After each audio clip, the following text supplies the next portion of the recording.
What's up guys, Loaf Meat here, and I'm bringing you to Dark Souls yet again. And last time I left off, I was gonna talk to this guy over here, and I'm gonna show you something pretty interesting about him, so take a close look real quick. Let me see if I can get a good look at his face. Well, hello again. You seem to be doing all right. Need anything forged? Well, if you caught it, Andre here is the only NPC in the entire game whose mouth moves when he talks. And that's super interesting because it kind of says that he was meant to, be a bigger character than he ended up being. Now, in the finished game, right now, he only is a smith, but in some of the, Don't get yourself killed.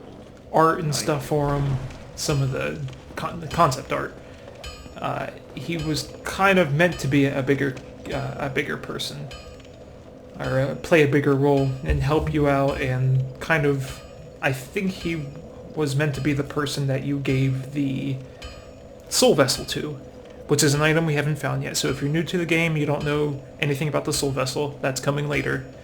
But it's a thing, it's a big thing. One of the things I wanted to show you is I am in human form, and I wanted to show you how pretty I am.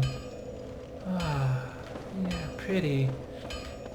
I just bought 2 pieces of small, or Titanite shards from him, because that's what I need to upgrade my weapon to +5. Need anything forged? And I want to show you how to do that right now. So he can reinforce weapon, put my claymore to +5, and then I can't upgrade my claymore anymore until I find the, what is it, the medium ember, large ember, something.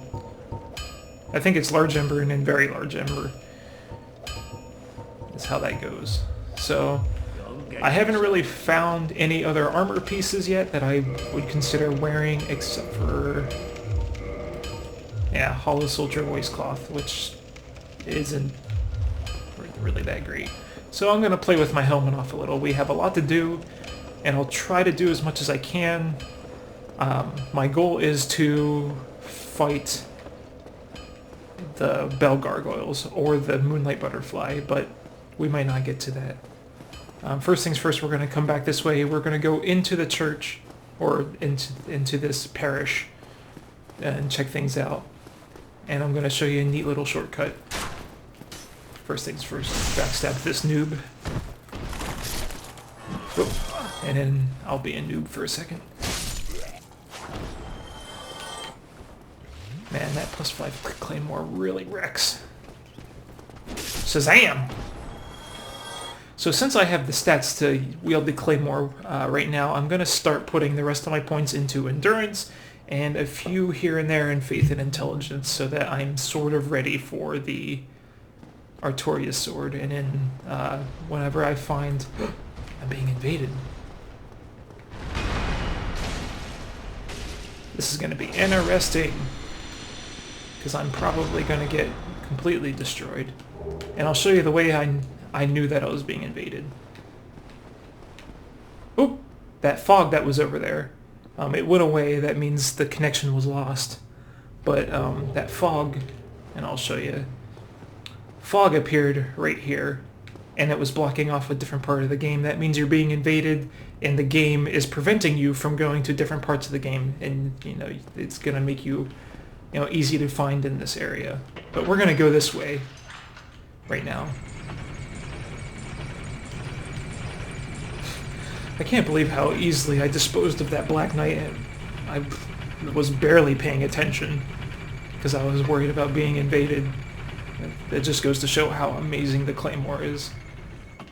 If this area looks familiar, well, you'll see it's Firelink Shrine. So that elevator brings us all the way back to here. We still have Petrus. There's an NPC over here that I didn't talk to when I started. He gives us a little bit of lore, so we'll talk to him. I don't want to make this lore-heavy videos, but it's kind of neat what he has to say. What do we have here? You must be a new arrival. Let me guess. Fate of the undead, right? Well, you're not the first. But there's no salvation here. You'd have done better to rot in the Undead Asylum. But too late now. Well, since you're here, let me help you out. He knows that we're from the Undead Asylum, and he probably knows that from the crow that brought us here. I don't think we're the only ones, so that kind of says something. Is far below, in the ruins at the base of Blight Town. Ring them both. Okay, so he's just now talking about the Bells of Awakening.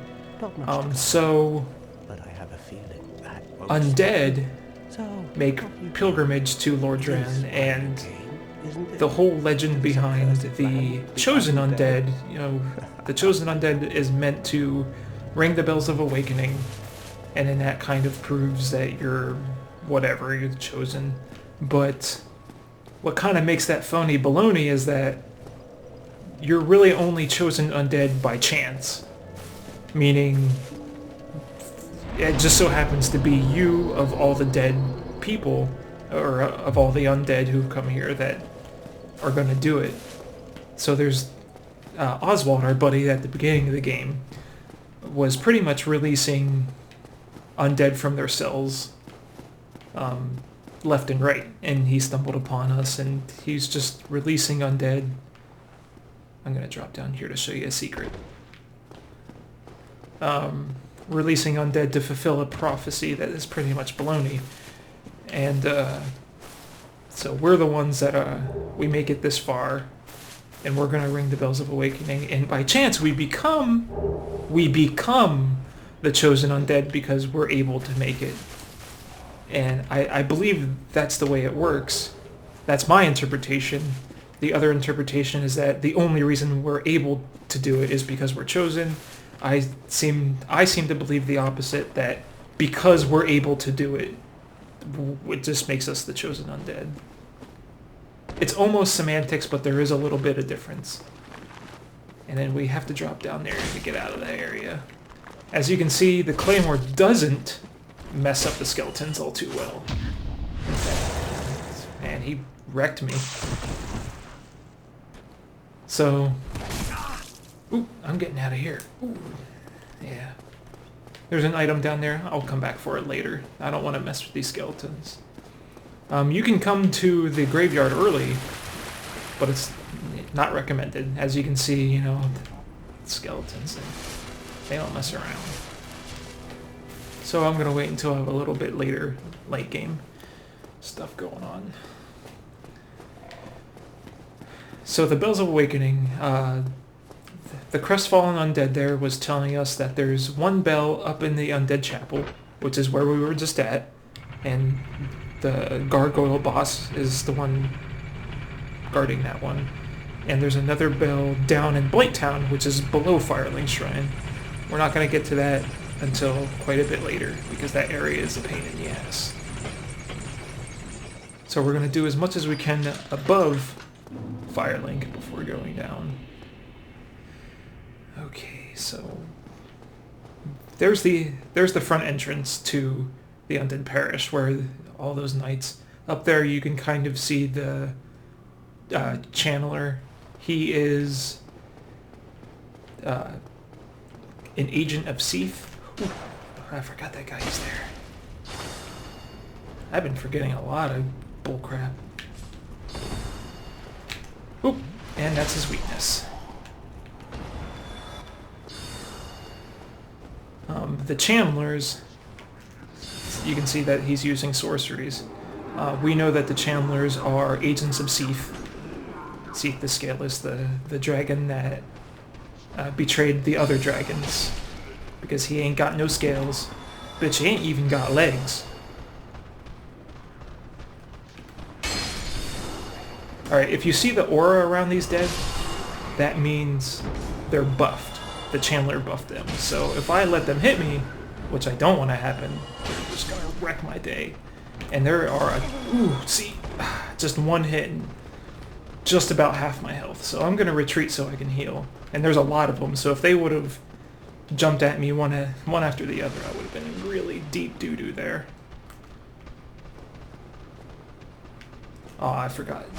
I forgot one thing, and I'll explain what I forgot in a second. As soon as I kill these guys. I got a minute to think. Ooh, there's even more. Jesus.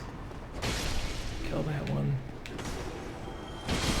And from here I can cheese them, so I'm alright with it. So I picked up an item on this corpse, and I'll show you real quick. I picked up the Firekeeper's soul. Each Firekeeper is a corporeal manifestation of her bonfire and draw from the humanity and blah blah blah. It can be used to gain humanity and restore HP at the cost of losing the Firekeeper's soul to reinforce Estus Flask. So what that's saying to us is that the Firekeeper's soul can be used to enforce the Estus Flask. And that can only be done... Ooh, there's a summon sign. Cool. I'm not going to summon them, but that's cool. You can only reinforce at Bonfire Keepers, and the closest one is Firelink Shrine. So while I was down there, I should have done that, and I forgot. So we'll just have to... I'll deal with it later. I'll do it off camera so I don't have to bore you with going all the way back down there again. I totally forgot that that was a thing. Make quick work of him. There's an item over here I'm going to grab real quick. So. Shazam! Some humanity, which is always good. And if this looks like this can be broken, it can. And if you remember the last episode, I told you about getting the... Where is it? The mystery key. That's where that comes in handy. Because right here's Lautrec. Oh, still human, are you? Then Yep. I am in luck. Could you help me? I'll help a brother As you out. can see, I am stuck without recourse. Yes, you are. So let's open up. You seem to be alright. Thank you. Yet I am Knight Lautrec of Karim. I truly appreciate So, this. first off, we gotta ask, like, why is he in here? And not only why is he in here, but why is he so hidden? Somebody put him in here because be wary of Liar. Yeah, I mean, this guy, like I said, you can summon him to be helpful, We'll have to wait. I've just been freed. but he's kind of a D-bag, as we'll later see. You do have, I mean, you have the option to kill him now, so he doesn't have a chance to do any of his douchebaggery, but I don't like doing that. At least not at this moment, because he's easier to kill down in Firelink Shrine, and I think I will kill him because the item he drops is super useful, especially at low levels. So I picked up an item there. Take a look out the window so we know where we're at.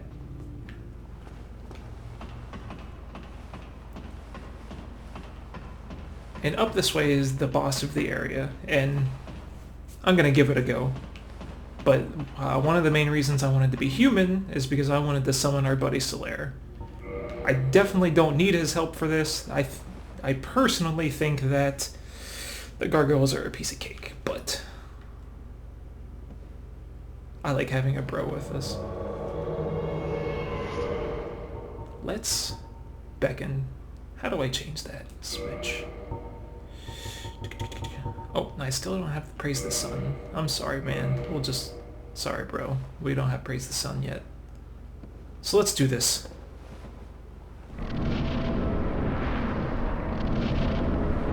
And, ooh, you can see the health bar from here.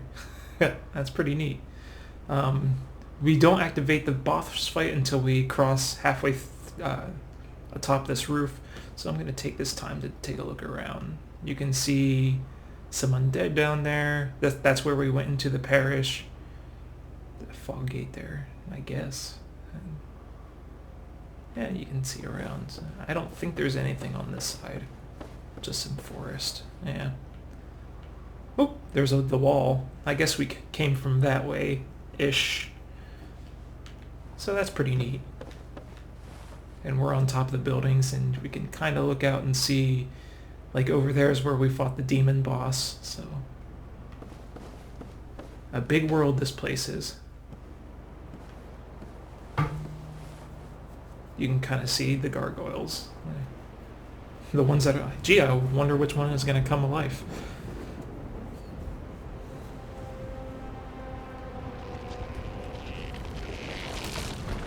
I've played this game so much that it almost kills me to sit through the cutscenes, but I'm doing it for you guys. I just wanna start the fight, man. I wanna get right into it, do the deed. One and done, man. Bam, bam, thank you, ma'am.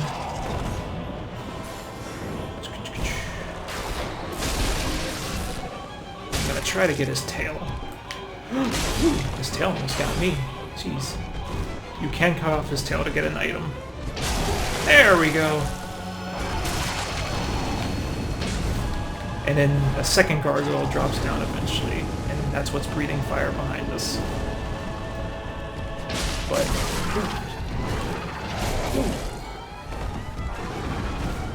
I'll let Solaire distract him. I hope he doesn't fall off. Jesus. Wow, they are wrecking him. I better step in.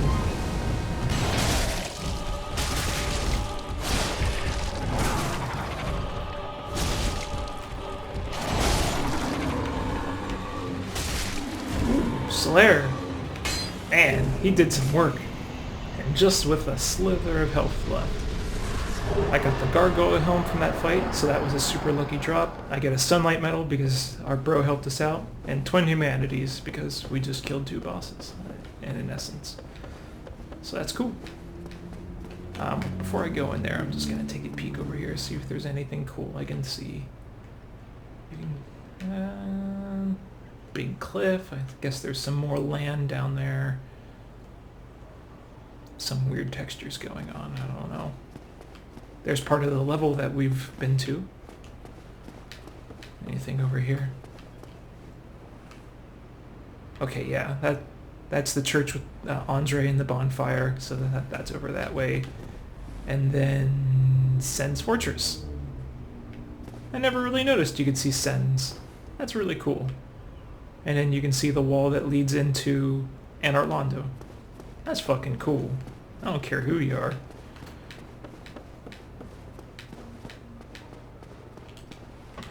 And at the top of this tower is the first Bell of Awakening, which is sweet.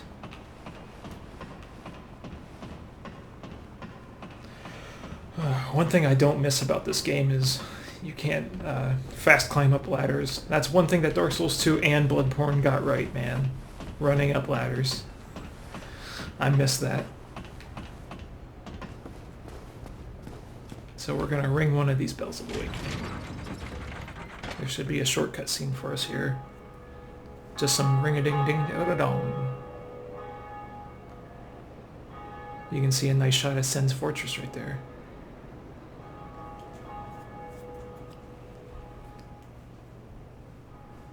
Looking good. Looking good. And now we're gonna go back down. I'm gonna go all the way back to the bonfire. Before I cut this episode. And then next time I'll show you Darkroot Garden and Darkroot Basin. And we might actually get to Havel the Rock. One thing I'll show you is this guy. Greetings. I am Oswald of Karim. Oswald. Thou art a friend. For thee, a warm cometh thou to confess. But who cares? For indeed, So we know that he's some sort of priest or bishop or cleric. And I know just by his attire that he is an agent of Velka, and Velka is the god of sin, or the goddess that punished sin. We can abandon our covenants. We can request absolution. So if we've sinned, like if we killed an NPC, we can get that absolved, and they forgive us. He teaches us the well, what is it? The most amazing taunt ever. And he sells Purging Stone, which reduces the buildup of curse. We can report some trespassers or invaders, some homework bones to go back to bonfires in the Book of the Guilty. I don't want any of that. He sells one miracle, sells a talisman to cast that miracle, and some rings that I don't really care about. Thou art welcome anytime. Even though I'm using this playthrough to make my build, to make my Artorias build, I've been talking a lot about lore, and I think that matters because Artorias is a huge part of the lore. And we will actually see him in game. We'll fight him and we'll get his stuff, and then I'll wear his armor and use his sword, and I'll look super badass doing it. Oh, there's the channeler. Shit. I knew I forgot something. He's got 6 eyes, as you can see on his helmet. That's pretty cool. Let's see, get a closer look. Let me see if I can get a close look. On the bottom of the screen there. That's pretty neat. Tally-ho.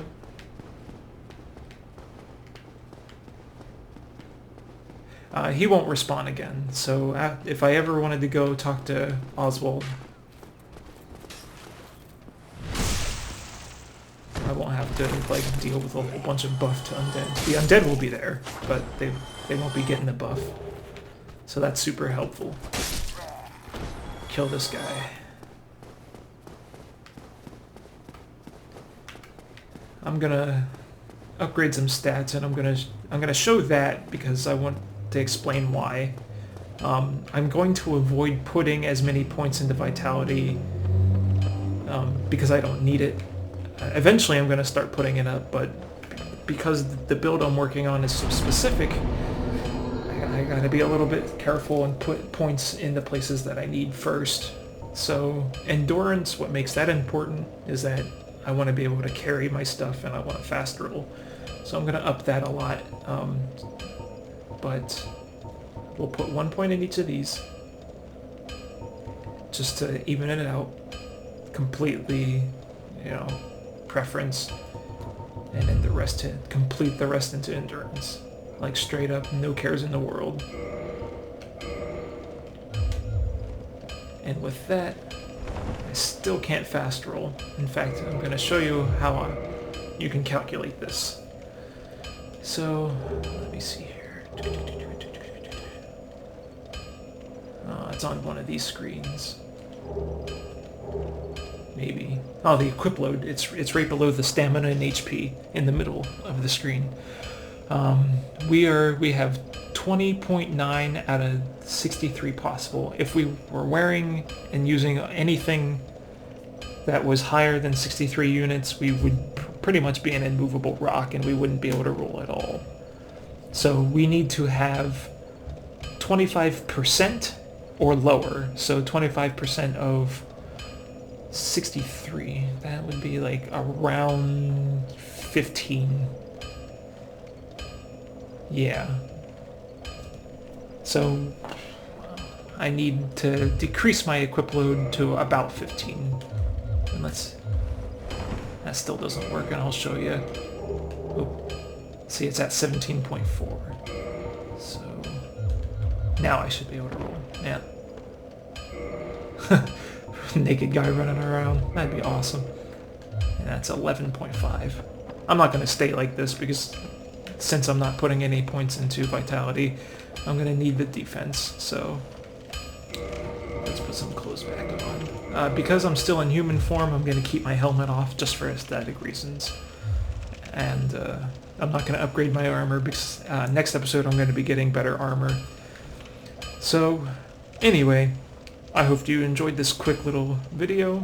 If you like what you see, give it a like, subscribe, do what you need to do. Give me some support and love, and we'll see you next time. Love you, bye.